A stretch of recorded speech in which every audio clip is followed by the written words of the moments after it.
자, 오늘 우리의 모습은 너무나도 아름다운 풍경입니다. 세상, 그 시 제목처럼 세상 가장 아름다운 풍경이 오늘 우리의 모습이에요. 왜 그렇죠? 제자리로 돌아오는 풍경이니까. 성도님들이 마땅히 있어야 할 이 복된 자리에 지금 머물러 계시니까 가장 아름다운 풍경이에요. 지금 앉아있는 이 자리가 바로 성도님들의 자리예요. 복음 자리예요. 복된 자리예요. 우리는 이렇게 일단 외형적으로 아름다운 풍경인데, 오늘 우리가 주목하고 있는 본문은 어떤 풍경이죠? 어떤 장면이죠? 잘 알고 있는 장면이죠. 사도행전에 또 특별한 사건인데 비극적인 장면이에요. 비극적인 장면. 어떤 사건이에요? 스데반, 성령과 지혜가 충만했던, 사도들과 하나님이 너무나도 아꼈던 목회자 같은 병신도 스데반이 순교당하는 장면이죠.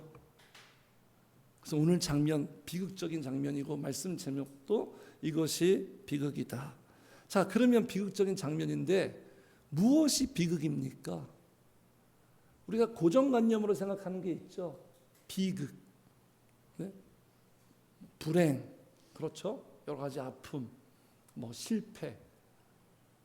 무엇이 비극이죠, 내 인생에?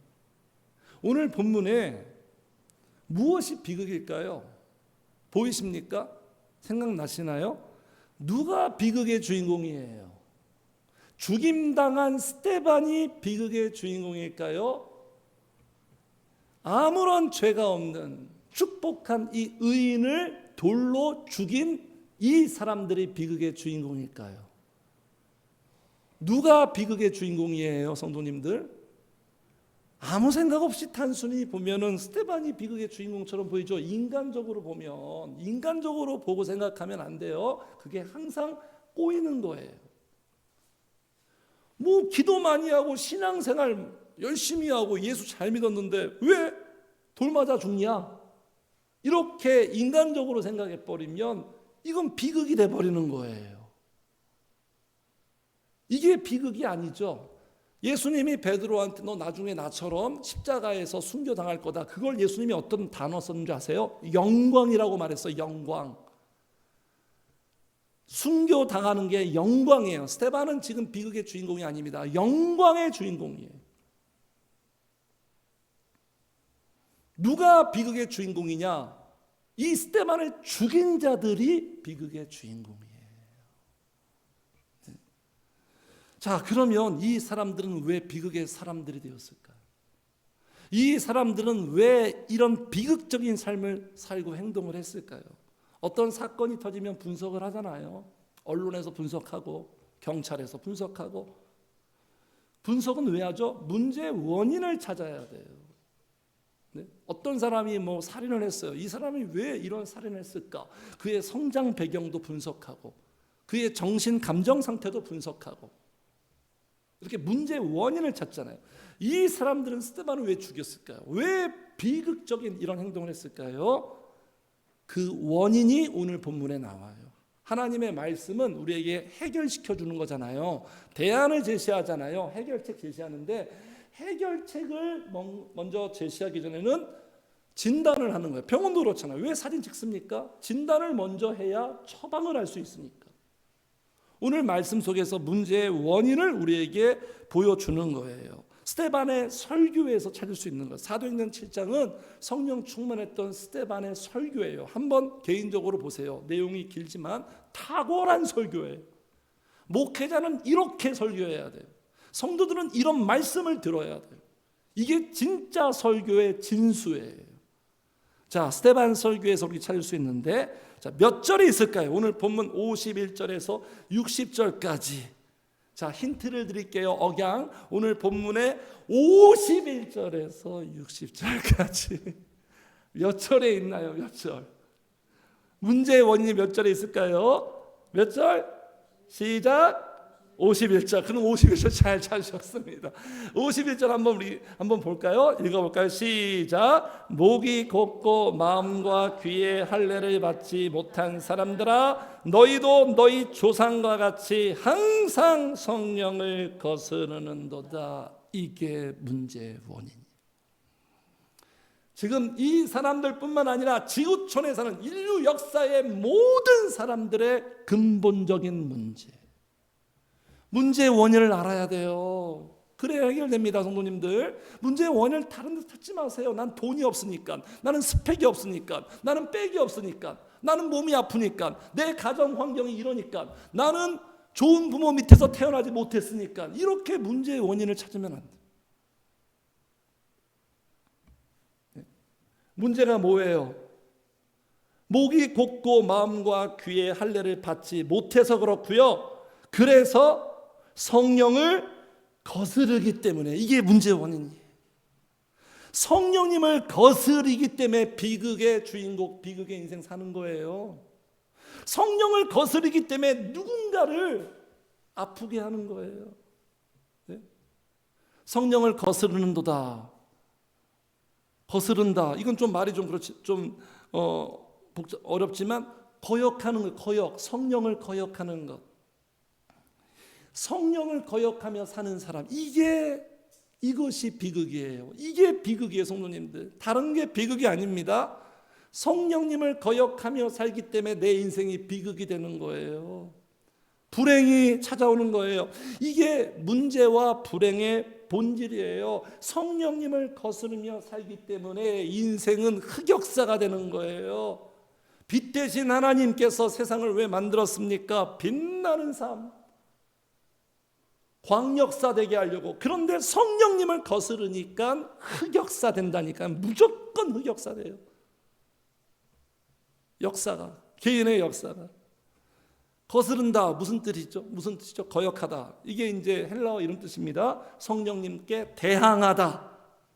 성령님하고 싸우려고 그래요. 대항하다. 성령님과 반대로 산다. 청개구리처럼. 그리고 성령님과 투쟁한다. 이게 성령님을 거스르는 거예요. 성도님들, 우리 성도의 인생은요, 아무튼 대립각을 세운다는 건 안 좋은 거잖아요. 인간관계에서도. 근데 누구보다도 성령님과 내가 대립각을 세우잖아요. 그러면 어떻게 되겠습니까? 결과가 내가 다쳐요. 내가 다치고 인생이 고달파요. 그래서 망하는 거예요. 어떻게 사는 게 잘 사는 거예요? 성령님과 잘 지내는 거예요. 성령님과 잘 지낼 때 인생의 만사형통, 가화만사성이란 말이 있듯이 성화만사성, 성령님과 조화를 잘 이루면 모든 게 형통해집니다.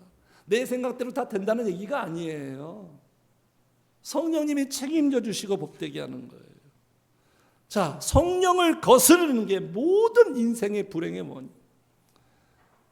여기 계신 우리도 마찬가지예요. 지난날 생각해 보세요. 지금도 생각해 보세요. 내가 성령을 거스렸는데 그 삶은 어떤 삶이었는지 생각해 보세요. 절대로 행복할 수 없어요. 절대로 제대로 살 수가 없어요. 문제의 원인을 여기서 찾아야 돼. 문제의 원인을 다른 데서 찾지 마세요. 자, 그러면 성도님들, 왜 우리는 성령님을 거스를까요? 예? 성령님을 왜 거스를까요? 일단 단순하게 성령님을 모르니까, 그분을 모르니까, 그분이 얼마나 좋은지 모르니까. 그리고 두 번째, 성령님이 없기 때문에 성령 부재예요. 자, 51절 보겠어요. 목이 곧고 마음과 귀에 할례를 받지 못한 사람들아. 이 말은 무슨 뜻이죠? 할례는 몸에다 받는 거잖아요, 남자들이. 근데 지금 스데반은 마음과 귀에 할례를 받아야 된다는 거예요. 그냥 마음과 귀에 할례를 받는다라는 건 뭐죠? 성령을 받아야 된다는 거예요. 성령을 받아야 마음이 변화된다는 그런 얘기거든요. 그러니까 이 사람들이 왜 성령을 거스릅니까? 성령을 받지 못했어요. 성령님이 없어요. 성령님이 없으니까, 마음속에 성령님이 성령님이 있어야 돼요. 생각 속에 성령님이 있어야 돼요. 그렇게 살아가야 돼요, 일상을. 그런데 성령님이 없는데, 그 마음속에 성령님이 없는데 성령님을 따르겠습니까? 당연히 거스르는 거죠. 반대로 살아가는 거죠. 영적인 세계 말씀드렸죠. 성령님이 마음속에 없으면 그냥 내 마음은 비어있는 게 아니죠. 그 마음에 누가 있는 거예요? 또 다른 악한 영적인 존재, 마귀 사탄이 있는 거예요. 마귀 사탄. 마귀 사탄이 성령님 따르게 합니까? 마귀 사탄의 목적은 우리를 성령을 거스르게 하는 거예요. 마귀도 아는 거예요. 성령을 거스르면 인간은 무조건 불행해진다. 인간은 비극의 인생을 산다. 이건 마귀가 원하는 비전이거든요. 모든 인생을 다 비극적인 인생으로 끝나게 만드는 것. 정반대, 하나님이 창조하신 것과 정반대의 인생을 만드는 게 마귀의 비전이에요. 보이지 않지만 지금도 활동하고 있는 거예요. 우리의 마음속에, 우리의 생각 속에, 내 삶 속에서. 그리고 두 번째, 왜 거스르는 줄 아세요? 우리의 본성이 약해서 그래. 본성이. 인간을 알아야 돼요, 성도님들. 인문학 공부한다고 인간을 아는 게 아니라 말씀을 통해서 신앙생활 제대로 해야 인간을 알아요. 인간을 모르니까 교만하고 거만하고 분위기 파악도 못하고 이상한 선택하고 그러는 거예요. 우리의 본성이 악해요, 성도님들. 우리의 본성이 왜 악합니까? 마귀의 본성이에요. 마귀의 DNA에, 마귀의 사고방식, 마귀의 마인드, 마귀의 모든 가치관이 내 안에 뼛속 깊이 그냥 구축되어 있어요. 그렇게 태어납니다. 태어날 때부터 마귀 충만으로 태어난 걸 성령님이 이제 바꾸는 거예요. 그게 인생이에요. 네? 마귀의 속성이 이 마귀의 DNA가 충만하니까 좀 전에 말씀드린 것처럼 마귀가 성령님을 따르냐고요. 마귀가 성령님과 합을 맞추냐고요. 그런 일은 없어요. 마귀는 어떤 존재인 줄 아십니까? 사단은, 마귀는요, 지옥 가더라도 절대로 굽히지 않아요. 마귀도 알아. 내가 지옥 가면 같이 내가 절대로 성령님과 손 안 잡는다. 그래서 우리의 이 마귀의 속성은요, 회개하지 않습니다. 마귀가 회개하는 거 봤어요? 예수님 만난 귀신들이 막 예수님 무서워했죠. 그 귀신들이 회개하나요? 절대 회개하지 않죠. 지금 나를 죽이지 마세요. 지금 나를 지옥에 보내지 마세요. 그 정도만 말하지 절대로 회개하지 않습니다. 성령님이 없으면 인간은 절대로 회개하지 않아요. 그래서 그 마음이 어떤 마음이에요? 강팍하죠. 성령님의 마음은 부드러워요.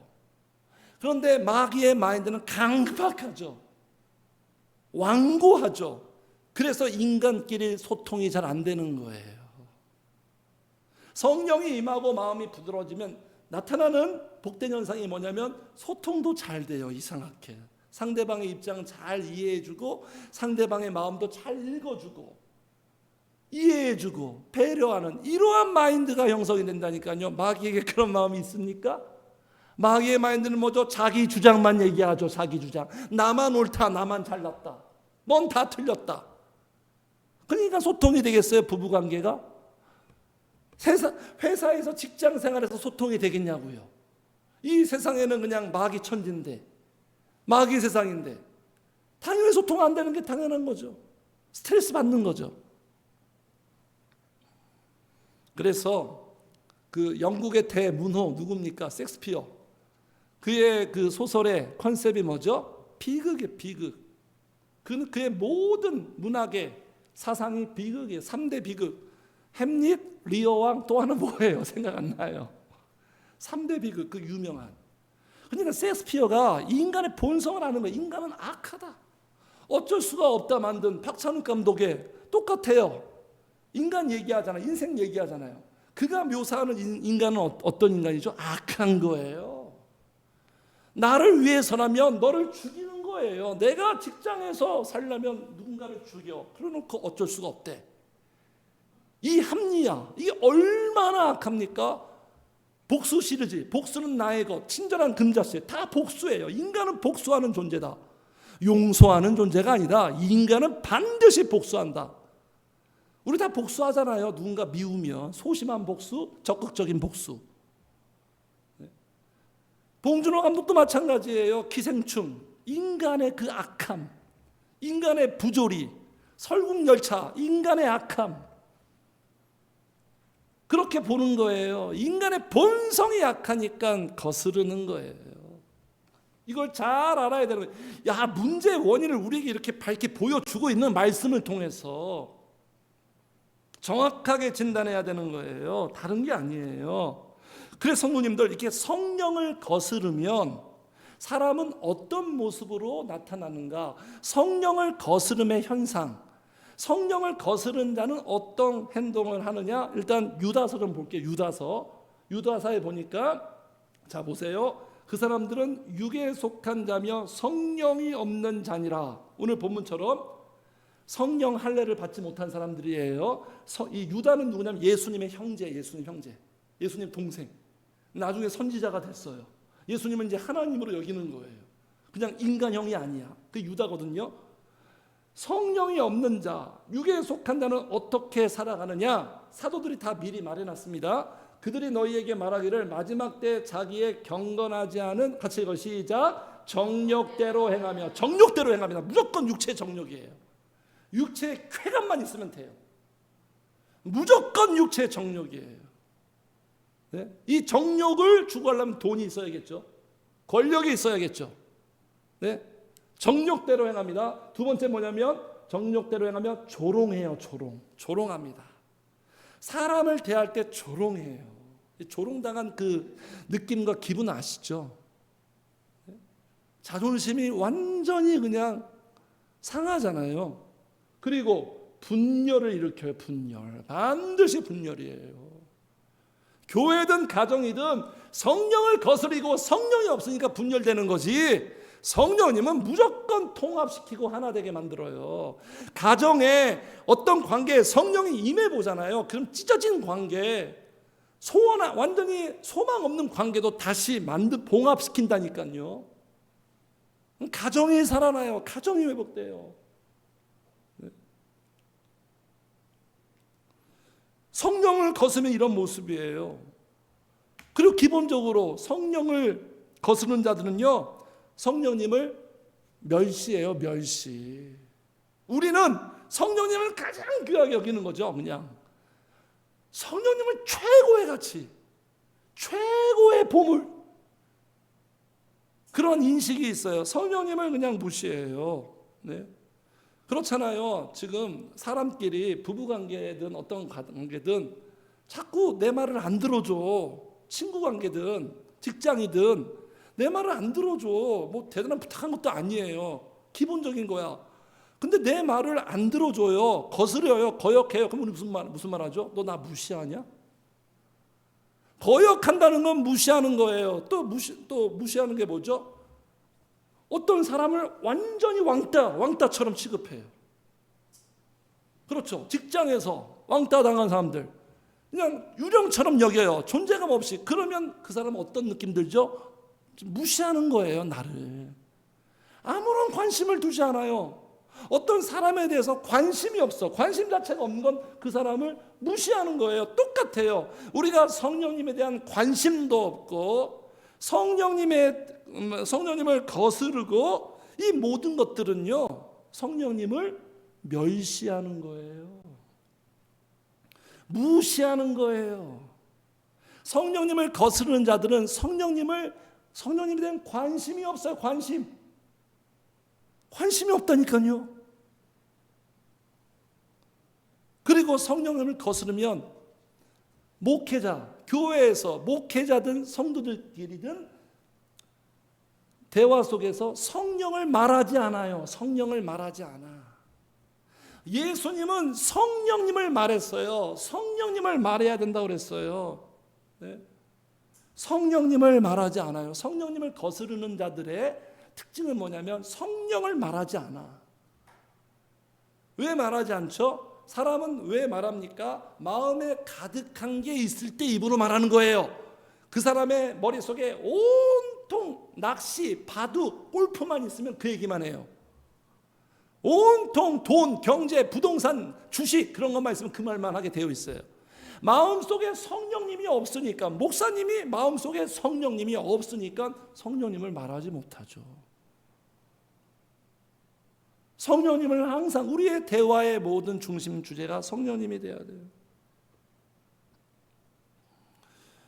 성령님을 거스리는 자는 성령님 따르지 않아요. 성령님이 원하시는 걸 하지 않아요. 성령님이 원하시는 게 뭐죠? 나를 찾아라. 나를 찾아라. 그래야 산다. 나를 원해라. 나를 구해라. 이게 성령님이 원하시는 거거든요. 그거 따르는 거예요. 근데 그거 안 합니다. 그거 못 해요. 그리고 성도님들 가시적으로 보이지 않는 성령님을 거스르는 사람은요, 눈에 보이는 성령의 사람, 주의 종을 거스릅니다. 틀림없어요. 이거는 주의 종을 거역해. 오늘 본문 보세요. 지금 스데반이 그들에게 설교했단 말이에요. 그 설교 받아들이나요? 절대 받아들이지 않죠. 적반하장이죠. 오히려 달려들죠. 스데반은 죽이죠. 성령을 거스르는 사람들은 주의 종을 절대로 따르지 않아요. 그냥 자기 마음대로 살아가는 거예요. 자기 마음대로. 제가 오늘 왜 이 설교를 하고 있느냐? 원래 우리의 순서는 뭐죠? 로마서죠. 그런데 이번 제 마음속에 기도하는데 또 이 본문의 말씀이 또 생각났어요. 그 지금 전하는 거예요. 지금. 네. 그래서 오늘 본문의 사람들 보세요. 54절. 자, 스데반이 딱 설교했잖아요. 여기 52절에 보세요.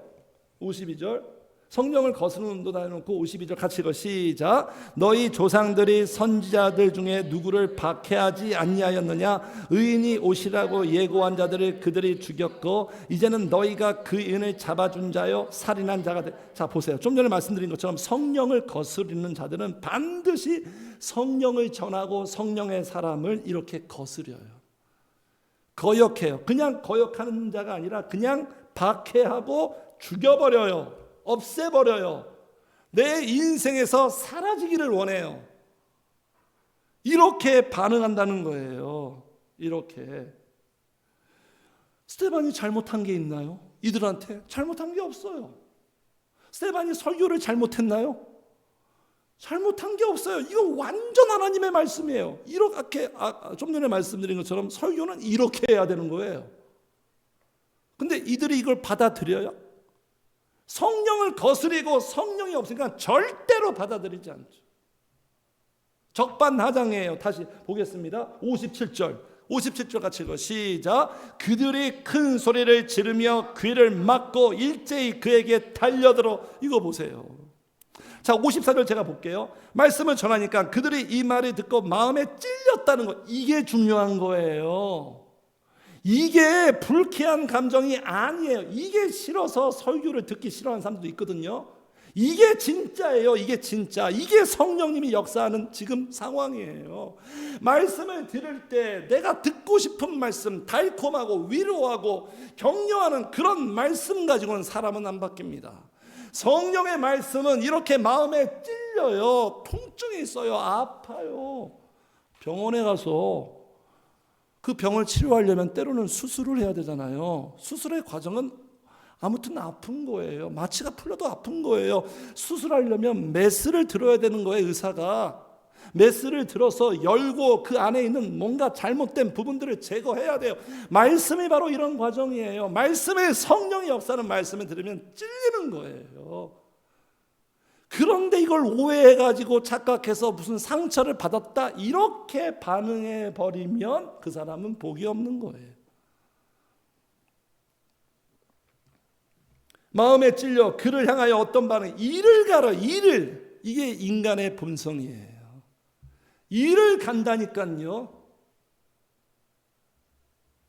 그래서 57절 그들이 큰 소리를 지르며 귀를 막어 듣기 싫어해요. 성령이 역사하시는 이런 말씀을 듣기 싫어한다는 거예요. 귀를 막고 부담된다고 귀를 막고 일제히 그에게 달려들어요. 절대 회개하지 않아요. 달려드는 거예요. 달려들어요. 성령을 거스르는 사람들은 성령의 사람들한테 달려들어요. 네? 아까 거스른다는 게 무슨 뜻이요? 무슨 뜻이죠? 대항하고 투쟁해요. 싸워요. 그래서 58절도 같이 읽어. 시작. 성 밖으로 내치고 돌로 칠세 증인들의 옷을 벗어 사울이라는 청년의 발 앞에 두니라. 여기서 드디어 사울이라는 청년이 여기서 등장하는 거예요, 성도님들. 네. 그래서 성도님들, 그래서요, 우리에게는 피할 수 없는 숙명이 있는데 뭐냐면, 성령의 사람들은요, 성령이 없는 육의 사람들한테 핍박당합니다. 이건 피할 수 없는 숙명이에요. 반드시 이렇게 핍박당하게 되어 있어요. 이걸 이겨내야 되는 거예요. 직장에서 그럴 수 있어요. 사회생활에서 그럴 수 있어요. 심지어 가족들조차도 그럴 수 있는 거예요. 그래서 이들의 여기 58절 너무나 당당하죠.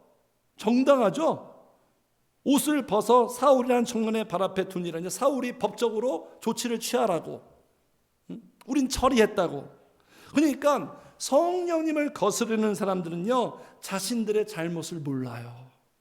이게 문제인 거 아시죠? 자기의 문제를 전혀 몰라요. 네? 여기 그래서 사울의 반응을 보세요. 이 스데반의 죽음에 대해서 사울은 어떻게 반응하느냐? 8장 1절 같이 읽어요. 시작. 사울은 그가 죽임 당함을 마땅히 여기더라. 말이 됩니까? 이게 말이 되냐고요?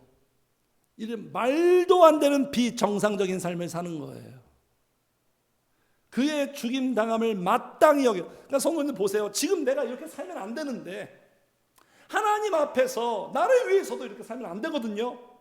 이렇게 살면 안 돼요. 이런 행동하면 안 돼요. 근데 본인은 마땅히 여기고 있는 거예요. 이게 무서운 거예요. 마땅히 여기지 말 것을 마땅히 여기는 거예요. 성령을 거스르면 이렇게 사는 거예요, 성도님들. 이게 얼마나 무서운 건지 아십니까? 제가 늘 말씀드리잖아요. 제일 무서운 사람들이 누구냐? 자기는 아무런 문제가 없는 사람들이에요. 네? 겸손한 사람들은 그렇지 않죠. 자기를 항상 문제 있는 자로 보죠. 난 연약한 자고, 나는 언제든지 실수할 수 있고, 나는 나 자신도 믿을 수 없고, 나는 성령님이 붙들지 않으면 나는 안 되는 존재다. 이런 마인드가 돼야 되는데, 문제 있는 걸 모르는 사람들은 그런 마인드가 없어요. 착각하며 살게 되는 거죠. 네.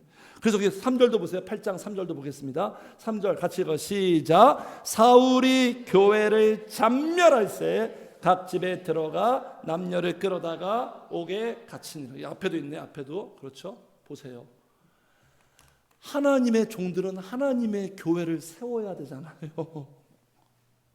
교회를 복되게 해야 되는데 성령을 거스르고 있으니까 교회를 그냥 다 파괴시켜요. 성도님들, 성령이 없으면 반드시 그는 잔멸하게 되어 있어요. 파괴하는 거예요. 본인만 모르고 있는 것뿐이지.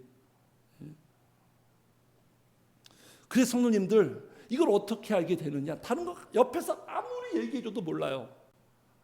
대화로 되면 너무 쉽죠. 대화로 되면 이 세상이 이럴 수 없죠. 금방 바뀌죠. 뭐 토론회하고 공청회하고 뭐 세미나 열고 그러면 세상이 바뀌죠. 인간이 그렇게 호락호락한 존재가 아니거든요. 옆에서 얘기해 준다고 절대로 모르고요. 그냥 길은 딱 한 가지 방법밖에 없어요. 백문일답. 같이 합시다. 성령이 임해야 성령님을 만나야 알게 된다. 알게 돼요. 진짜 알게 돼요. 그래서 이 사울이 나중에 성령님 만났잖아요. 성령님의 자비와 은혜의 긍휼의 빛을 비추어 주셔서 눈을 떴잖아요. 그러면서 바울이 통곡하잖아요. 어처구니가 없는 거잖아요. 나는 하나님의 영광을 위하여, 나는 나 자신의 복을 위하여 그렇게 살았는데 그게 다 틀렸구나. 시험 볼 때 정답인 줄 알고 막 썼는데 그게 다 오답이에요. 그럼 얼마나 황당합니까? 그 잃어버린 시간들을 어떻게 책임져야 돼요? 돌아오지도 않고. 그래서 옛날에 그 김도양 씨 노래처럼 참 노래가 명곡이에요. 난 참 바보처럼 살았군요. 성령님 만나면 다 이 고백해요. 난 참 바보처럼 살았구나. 지난 나의 삶은 다 엉터리였구나. 다 가짜였구나.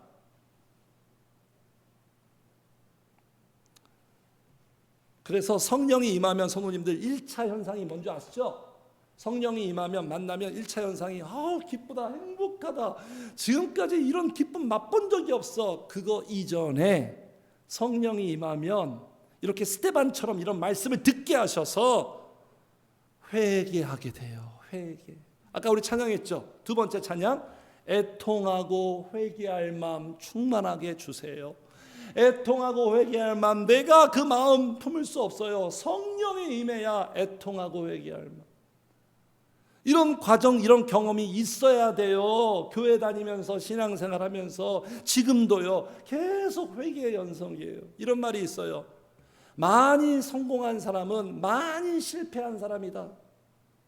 많이 성공한 사람은 많이 실수한 사람이다. 이런 말이 있던 것처럼 많이 성장하는 사람은 많이 회개하는 사람이다. 성령님이 계속 내 마음에 감동 주는 거예요. 애통함 주는 거예요. 잘못된 부분 고치려고, 온전하게 세우려고. 찬양하면서 말씀 드리면서 기도하면서 자꾸 그런 마음이 올라와야 되는 거예요. 그러면서 그 사람이 바뀌기 시작하는 거예요. 변화되는 거예요. 회개는 반성의 시간이 아니에요. 회개는 반성문 내는 시간이 아니에요. 회개는 나를 새롭게 세우는 시간이에요. 좋은 시간이죠. 네? 그래서 여기 보세요. 에스겔서 우리 같이 읽어 시작. 그때 너희가 너희 악한 길과 너희 좋지 못한 행위를 기억하고 너희 모든 죄악과 가증한 일로 말미암아 스스로 믿게. 그때가 뭐냐면 성령이 임하면, 성령님을 만나면, 그러면 이제 알게 되는 거. 내가 악하게 살았구나, 좋지 못한 행동이었구나, 그리고 모든 죄악과 가증하게 내가 살았구나. 그러면서 스스로 그 자신의 삶을 어떻게 본다? 밉게 보는 거예요. 이게 하나님의 마음이에요. 스스로 저도 그래요. 지난날 내가 어떻게 그렇게 살았지? 미친 거 아니야 이거 완전. 내 자신 너무너무 미워요.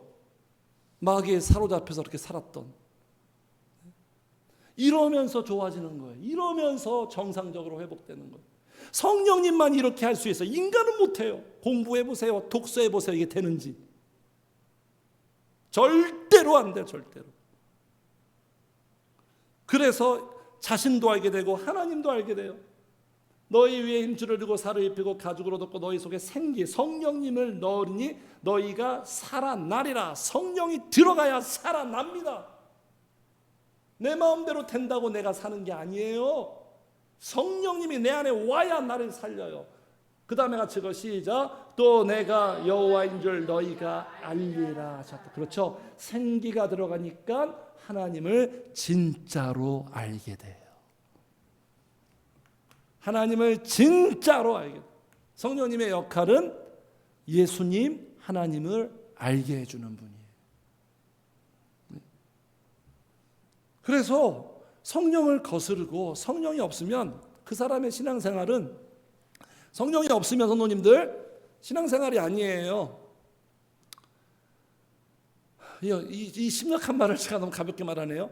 성령이 없으면 신앙생활이 아니고 그냥 종교생활이고 그냥 교회생활이에요. 교회 다니는 교회. 성령님이 없으면 그냥 교회를 다니는 거예요. 성령님은 진짜 신앙생활 하게 돼요. 진짜 신앙생활. 진짜 예배, 진짜 찬양, 진짜 성도의 삶. 그래서 성령이 임하면 본격적으로 신앙생활 시작되는데 그 신앙생활은 어떻게 시작되냐면 그전에는 성령님이 없고 거스를 때는 그냥 목사님이 교회 나와라, 엄마 아빠가 교회 나가라, 가족이 교회 나가라, 친구가 교회 나가라, 오늘 은혜로운 목사님 오니까 부흥회 한번 참석해라, 기도가 좋으니까 기도 한번 해봐라. 이렇게 해서 그냥 마지못해서 그냥 강요로 겨우겨우 교회로 오죠.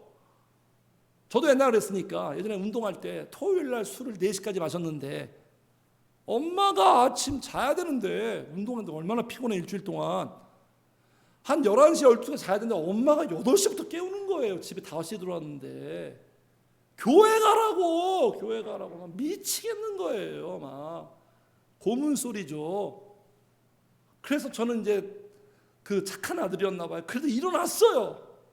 교회 갔죠. 제가 말씀드렸죠. 교회 가면 성가대에 이쁜 누나들이 앉아있다고, 이쁜 여자들이. 내 선호하는 스타일의 여자는 누구인가? 외모를 평가하면서 앞에서 머리 흰 목사님은 막 퍼포먼스를 하는데 뭔 소리 하는지 모르겠어요. 그냥. 네?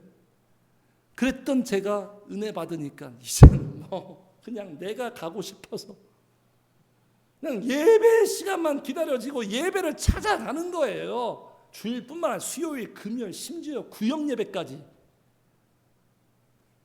혼자 누가 시키지 않는 그냥 부르짖는 기도 막 하고 통성 기도하고 이렇게 자발적으로 되는 거. 자발적. 성령님이 임해야 자발적인 신앙생활이 되는 거예요. 남녀가 연애하고 데이트하는데 만나고 싶어서 자발적으로 만나야지. 막 질질하고 나가기 싫은데, 오늘 만나기 싫은데, 오늘 걔랑 있기 싫은데, 이렇게 질질 끌려서 그 만나는 그 연애가 연애입니까? 데이트입니까? 그게 예배입니까? 그게 신앙생활인가요? 그걸 하나님 받으신다고요? 참으시는 거죠. 참으시는 거죠. 시편 51편에 나와요. 그런 예배 난 정말 이제 지긋지긋하다. 마음도 없는 예배 지긋지긋하다. 내 앞에서 다 집어치워라. 그 시편 50편의 얘기예요.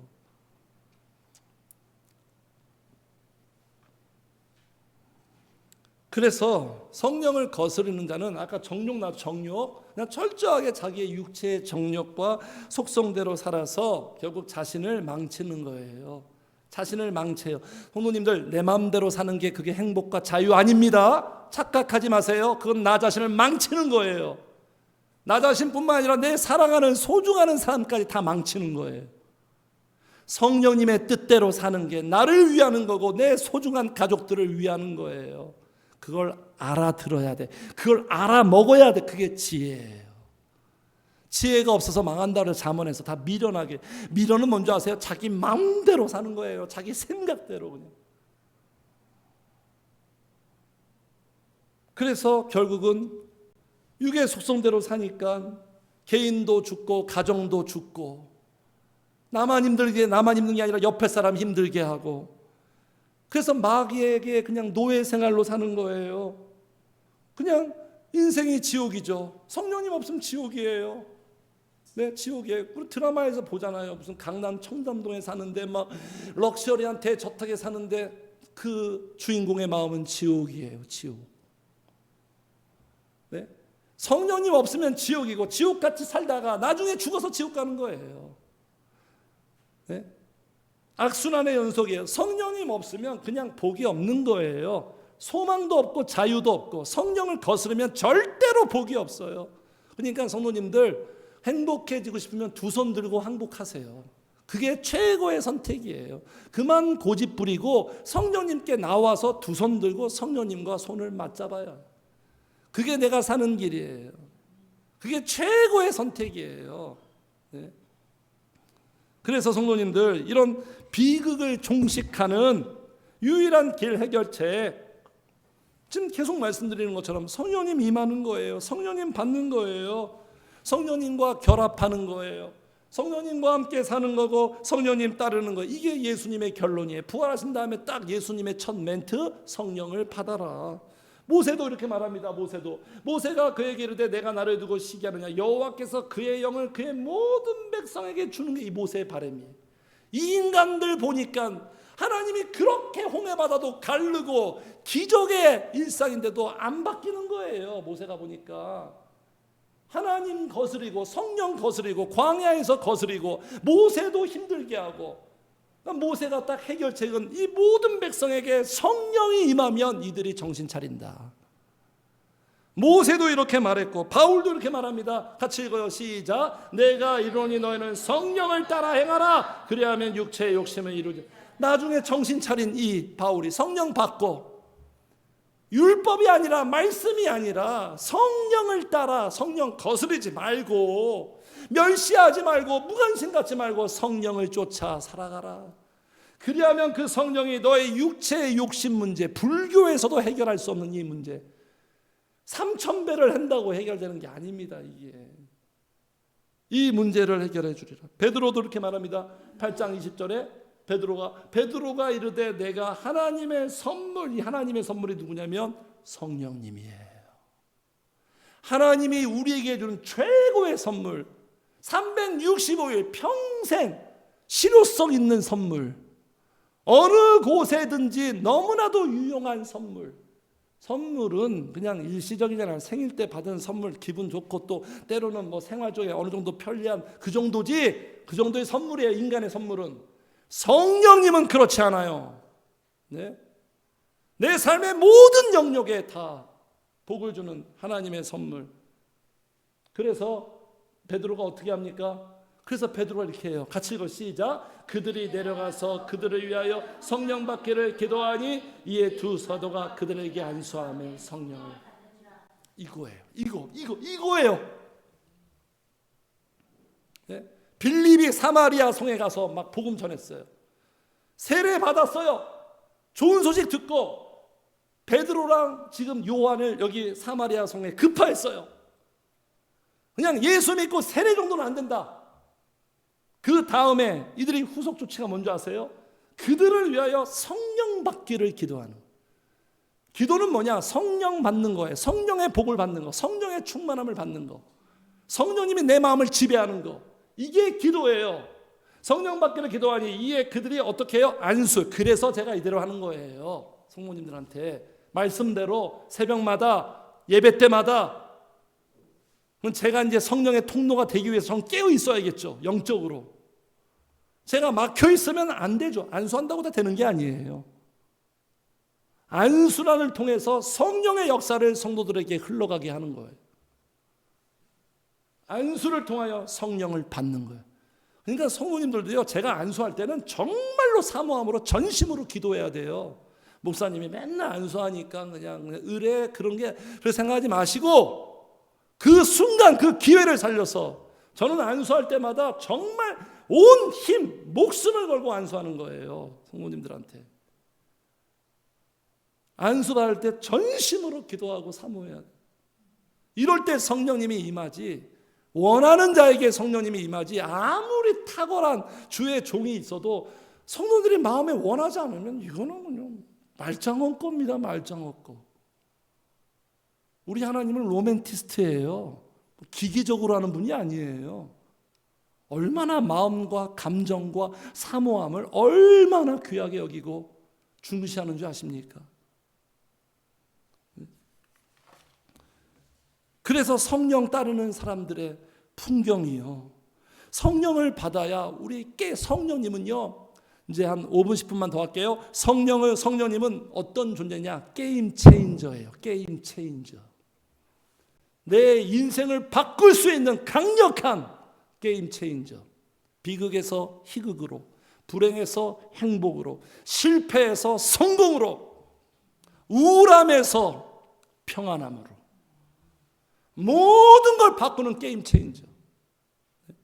그 성령님이 변화시키는 거예요. 변화되는 게 행복이에요, 성도님들. 다른 게 아닙니다. 변화되는 게 행복이라니까요. 돈이 많이 생기고 내가 원하는 환경이 되는 게 행복이 아니라 내가 변화되는 게 행복이에요.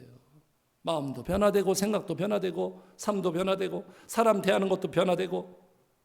그래서 성령을 따르는 사람들은요 달라요. 반대예요. 성령님을 가장 귀하게 여겨요. 성령님은 절대로 멸시하지 않아요. 성령님께 관심이 많아요. 성령님을 존중해요. 그리고 그 성령님을 로망하고 갈망하고 간구해요. 성령 충만해지고 싶은 거예요. 성도님들 이런 마음의 소원이 있습니까? 성령 충만이란 단어가 성도님들의 머릿속에 실종되고 멸종된 거 아니에요? 성령 충만은 일상의 단어예요. 일상의 단어. 무슨 부흥회 때 특별 새벽 기도 때만 하는 게 아니라 성령 충만함이 내 머릿속에 떠나면 안 돼요. 항상 뇌리 속에 소망하고 갈망하고 기도하고 성령 충만만이 우리의 생존 전략입니다. 이건 선택사항이 아니에요. 필수예요. 성령으로 살고 성령으로 행하니까. 성령을 따르는 사람들은 그리고 성령님을 귀하게 여기고 자신의 영혼을 귀하게 여겨요. 돈보다, 내 육신의 즐거움보다 내 영혼을 가장 귀하게 여겨요. 그리고 그 영혼을 보존해요. 오늘 아침에 제가 밥 먹으면서 TV를 보니까 문화재를 보존하는 사람들의 이야기예요. 그들의 모든 목표는 그 문화재를 보존하는 거예요. 그래서 이들에게 슬로건이 이거더라고요. 모으고 아끼고 나누자. 똑같아요. 우리도 성령의 충만함을 더 모아야 돼요. 재산을 모으는 것처럼 영적인 걸 모으고 그리고 이 모은 걸 아껴야 되는 거예요. 내가 잘못 행동하고 내가 순간 방심하면 이거 잃어버릴 수 있어요. 아끼고 누군가한테 나눠주는 거예요. 그래서 이렇게 로마서에 말하잖아요. 로마서 육신을 따르는 자는 육신의 일을, 영을 따르는 자는 성령을 따르는 영의 일을 생각한다는 거예요. 생각 자체가. 육신의 생각은 사망이요 영의 생각은 생명과 평안이니라. 왜 영적인 걸 보존해야 됩니까? 성령님은 내 영으로 교감하는 분이기 때문에. 성령님은 내 영으로 교감하는 분이기 때문에. 그리고 우리는 그 영혼, 내 영으로 신앙생활하는 거예요.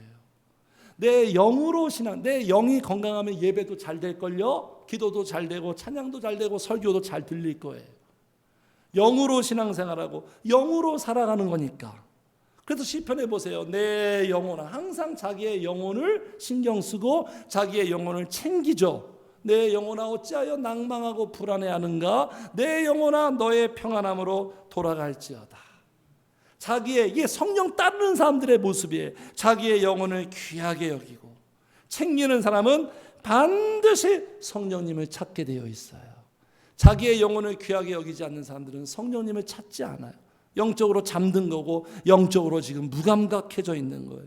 그러니까 우리는 기도가 영적인 것 때문에 기도하는 거예요. 성령님과 접촉하기 위해서. 그래서 아까 유다서 반대예요. 성령을 따르는 사람들은요, 이렇게 믿음 위에, 이게 아까 유다서 그 밑에 구절입니다. 믿음 위에 자신을 세워요. 자기의 영적인 걸 자꾸 세워요. 성령 따르는 사람. 신앙을 성장시키려고 하고 기도도 성령으로 기도하고 성령님 의지하고 기도하고 성령님을 찾고 그리고 자신을 지키며 좀 전에 말씀드린 것처럼 내 영혼을 지켜야 되는 거예요. 주신 은혜를 잘 지키고 그리고 긍휼을 기다리는 거예요. 지금 상황이 아무리 힘들고 어려워도 하나님의 긍휼을 기다리는 거예요. 사모하는 거예요. 기대하는 거예요. 예수님 다시 올 날 이렇게 기다리고.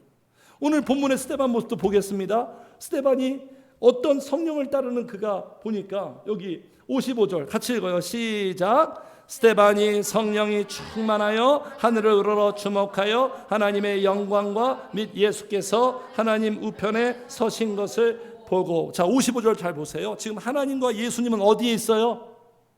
55절에 하나님과 예수님은 어디에 있습니까? 하늘나라에 있죠. 천국에 있죠. 그러면 이 땅에서 지금 누가 하고 있는 거죠? 성령님이 하고 있는 거예요. 그래서 지금 성령 시대인 거예요. 성령님이 지금 역사하고 있는 거예요. 자, 이 스데반의 시선이 어디에 있어요 지금? 55절. 스데반이 성령 충만하여 하늘을 우러러 주목하고 있어요. 이 자기를 괴롭히고 달려들고 죽이는 이 사람들에게 시선이 가 있지 않아요. 현실의 시선에 가 있지 않아요. 이게 쉬운 게 아니에요. 시선이 하나님께로 향하고 있다는 거예요. 성도님들, 이게 중요한 거예요. 시선 싸움이에요. 시선을 고정하고 있다니까요. 베드로 보세요. 물 위를 걷다가 예수님 계속 보면 되는데 순간 시선이 물결 풍랑 보고 의심이 돼가지고 그냥 빠져들어가잖아요. 계속 성령님만 바라보면 가면 돼요. 현실 보세요. 다 낙심, 절망, 좌절할 것 다 그거잖아요. 그러면 우리는 무너지는 거예요. 그러면서 여기 보세요. 59절 같이 읽어. 시작. 그들이 돌로 스데반을 치니 스데반이 부르짖어 이르되 주 예수여 내 영혼을 받으시옵소서. 참 보세요. 일단 항상 기도해요. 성령 따르는 사람은 항상 어떤 상황이든 어떤 환경이든 마음이 힘들 때든 어려울 때든 어떤 상황이든 계속 기도하는데 이 기도가 어떤 기도예요? 내 영혼을 받으시옵소서. 항상 성령님을 따르는 사람은 성령님께 의탁합니다. 의존해요. 마음의 무거운 짐을 패스해요. 패스. 그분께 넘겨요. 나 좀 책임져 주세요. 이런 마음으로. 왜 그렇죠? 주님의 손에 있기 때문에 그래요. 사람들 손에 있는 게 아니라 주님의 손에 의해서 내 인생이 좌우되기 때문에. 그러면서 마지막 60절 같이 읽어요. 시작. 무릎을 꿇고 크게 불러 이르되 주여 이 죄를 그들에게 돌리지 마옵소서. 이 말을 하고 자니라. 자, 60절 모습 보면서 누구 생각납니까? 누구 모습이랑 같죠? 마지막 엔딩 임종 장면이 같죠? 누구 모습이에요? 이 모습은 예수님 모습이잖아요. 그러니까 성령님을 따르는 성령 충만한 사람들은 그의 삶 속에서 예수님 모습이 나와요. 왜 그럴까요? 같은 영을 품고 있기 때문에 그래요. 같은 영을 품고 있기 때문에 같은 모습이 나오는 거예요. 같은 모습. 어떤 기도예요? 내가 이들에게 잘못도 하나도 없는데 이들이 저를 죽였으니 하나님, 공의로우신 하나님, 이들에게 반드시 복수해 주세요. 반드시 복수해 주세요. 이렇게 기도하지 않고. 그게 평범한 거예요. 어떻게 보면. 그렇죠? 우리 심리가 그렇잖아요. 누가 나한테 상처 주면 그냥 쟤를 누가 그냥, 이게 우리의 심리예요. 겉으로는 다 고상한 척 하지만. 예? 그런데 지금 스데반이 용서해달라고. 용서해달라고. 이건 성도님들, 이건 사람의 마음이 아니에요. 이게 초능력이에요. 이게 초능력. 이게 성령 충만의 능력이에요. 이게 진정한 초능력이에요. 왜 용서해달라고 할까요? 불쌍하니까. 왜 불쌍할까요? 모르니까. 얘네들이 스데반이 어떤 인간인 줄 알고 얘네들이 진짜 성령님을 만났으면 이런 짓을 할까요? 할 수도 없죠. 목에 칼이 들어도 못해요. 근데 왜 이런 행동하죠? 성령님을 모르니까. 그러니까 스데반은 지금 불쌍한 거예요. 그러니까 성도님들이 집에서 부부끼리 인간관계 할 때 나에게 상처를 주는 경우 있잖아요. 그때 어떻게 했겠어요? 나한테 상처 줬으면 너한테 상처를 줄 거야. 이렇게 하지 말고, 이건 성령을 거스르는 방식이고 그를 용서해 줘야겠죠. 그렇죠? 용서해 줘야겠죠. 용서는 어떻게 한다? 그를 불쌍히 여겨야 되는 거예요. 이 불쌍한 마음이 있어야 돼. 사람이요, 불쌍한 마음 딱 생기면 다 해결되는 거예요. 왜 불쌍해요? 그가 성령님 모르니까. 그가 믿음이 없으니까, 그가 은혜를 모르니까 저렇게 행동할 수밖에 없다. 그러니까 불쌍하고 품어줄 수 있는 거예요. 이게 인간관계를 회복시키는 능력. 이게 지금 제가 성도님들 말씀을 전했다고 해서 성도님들 이렇게 살 수 있을까요? 절대로 못해요. 성령님이 역사해야 되는 거예요. 기도하셔야 되는 거예요. 영적인 내공을 쌓아야 되는 거예요. 그래서 지금 스데반은 죽는 그 순간까지 지금 기도하죠. 기도하다가 지금 죽습니다. 우리의 엔딩 장면들이 있으면 좋겠어요. 내 마지막 장면, 내 마지막 순간 스데반처럼 주 예수여 내 영혼을 받으소서. 성령님을 따르는 사람들은요, 항상 기도하고요, 죽는 그 순간까지 기도합니다. 기도로 살다 기도로 끝나는 거예요. 이게 성령을 따르는 사람들이에요. 오늘 말씀의 포인트는 이겁니다. 인간의 모든 비극과 불행의 원인이 뭐라고요, 성도님들? 성령님. 같이 해주세요. 항상 성령을 거스르는도다. 성령님을 거스르고 거역하기 때문에 불행한 거예요. 힘든 거예요. 이길 수가 없는 거예요. 해결책은 뭐라고요? 성령님이 임해야 돼요. 성령님 만나야 돼요. 성령님께로 찾아가야 돼요. 그분을 구해야 돼요. 이걸 따라야 돼요. 우리 성도님들이요, 우리 늘충만교회에서 이걸 따르지 않는다면 소망 없습니다. 좀 기분 나쁘겠지만 제가 진실을 말씀드릴게요. 이걸 따르지 않으면 소망 없어요. 제가 인도하는 대로 이걸 따를 때 소망이 있고 복이 있고 해결이 있어요. 꼭 성령님을 따르시는, 성령님을 찾고 기도하시는, 우리 성도님들 되시기를, 그래서 인생의 대역전, 놀라운 기적이 나타나기를 주의 이름으로 축복합니다. 아멘.